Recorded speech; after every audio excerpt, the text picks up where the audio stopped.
Hello everyone, welcome back to the workshop. So today we are going to be turning this here, which I made in another video where I explained doing a rivet, homemade rivet, and turning it out to look like a factory made rivet. I'll put a link to that in the description box below and on the end of this video.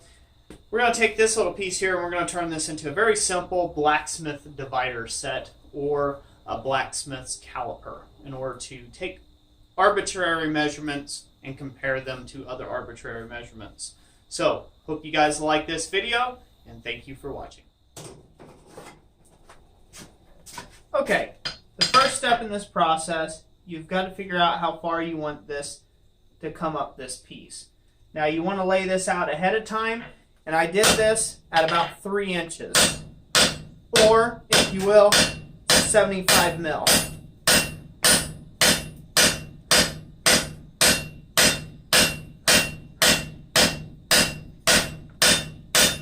At this stage,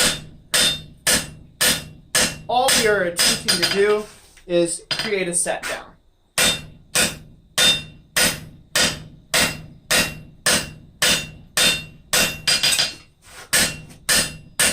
Make sure you define this transition area.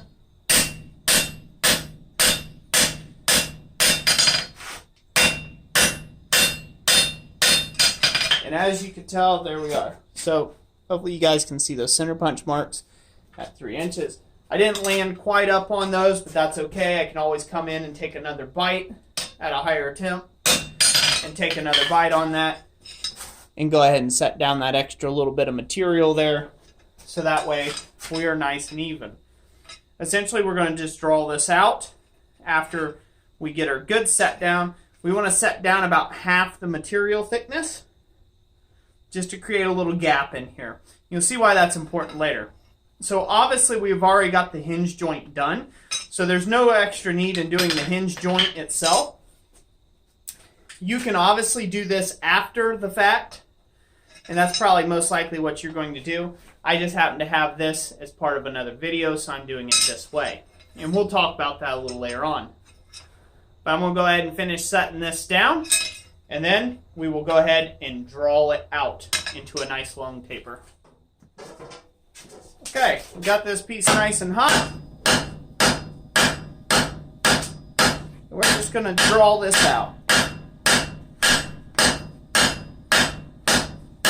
And I'm just drawing this out under, right on the horn of the anvil. You can draw this out with whatever method you feel you like the most, but we're just going to draw it down to, like I said, the length doesn't really matter, but we're going to draw it down to roughly about 1/8 of an inch or 3 mil, and we want it to be, in this instance, for easy measuring, we want it to be about as long as the anvil is wide. So in my anvil is 6.5 inches wide. So that's a nice easy measurement for this one. So that's what I'm going to leave it as.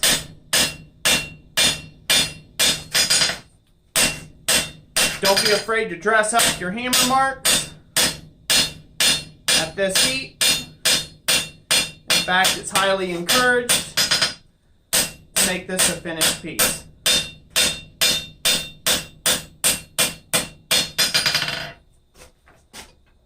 There we are. There you have it.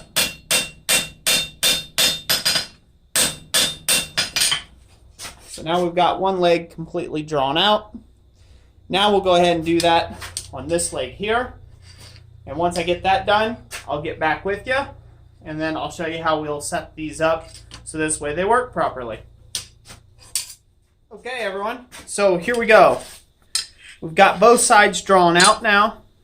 And now you'd say it's a pretty simple thing. If you didn't start with them already pre-riveted together like this, you'll have 2 separate pieces that you will then have to drill a hole and establish a rivet joint. But after that, it's all about getting these set up to where they work right, where they have just the right amount of tension and everything lines up like it's supposed to. So for this process, it's pretty simple. All we're going to do is just tap these things together, make sure they're really close, and and looking just about right together. But you're going to see they're fairly loose and not really worth a whole lot. Well, we got to set some tension into these pieces. And that's really the trick to it. So this here is all set up now. You can see how I got that to straighten up. There's a little bit of a gap there, a little more than I want. I can fool with it some more. But as you can see, they're coming out very nicely. And the ideal of these is to be able to take two arbitrary measurements. So say I want to make a piece that's exactly forged out this long. These will hold just enough tension to where it will hold that, and I can transfer that measurement onto something else. So the way we do this is we have got to set up this rivet a little tighter. You don't want it so tight that it's a bugger to use, but you want it tight enough that it will not be so easy. You don't want it to be so easy that this piece can just, you know, throw off your measurements. You want this to be nice and tight if you can.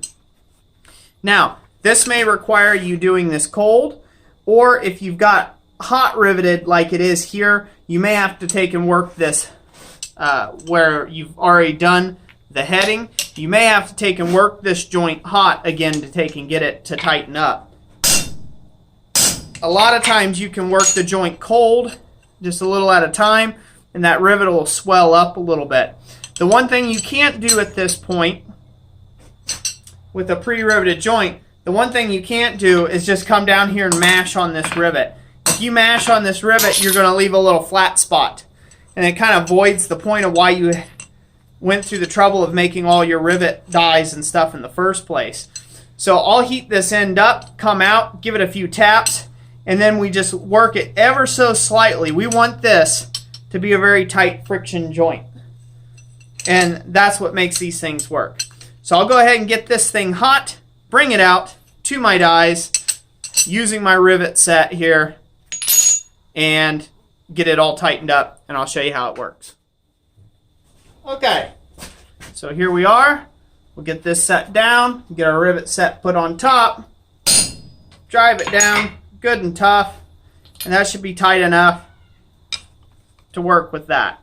So like I said, we're going to go ahead and give this maybe one more tap here, one more good tap. Just make sure everything's good and seated. I think it is. And that'll cool down a little tighter and a little tighter, and then we'll slowly work it there. We're just going to work this one leg a little bit. There we go. That's pretty good. And one more tap, and that should be fine.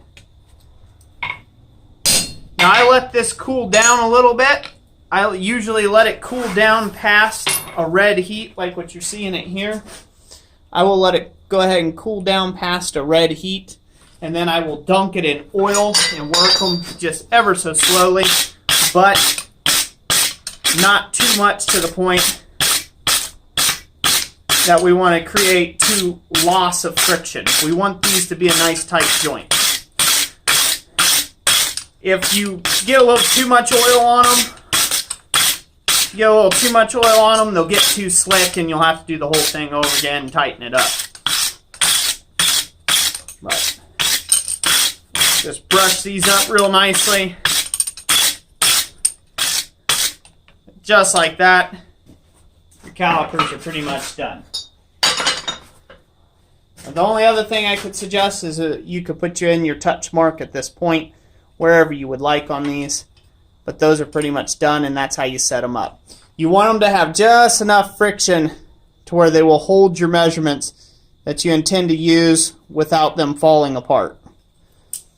Once again, it's just an arbitrary measuring tool, but it can be an absolute handy thing to have in the shop. And yeah, so I hope you guys enjoyed this video. If you did, give it that big thumbs up, and if you didn't, that's okay too. You can give it that thumbs down. But either way, let me know what you think of the video. Thank you to all my loyal supporters and subscribers out there. God bless you all, and we will catch you on the next one.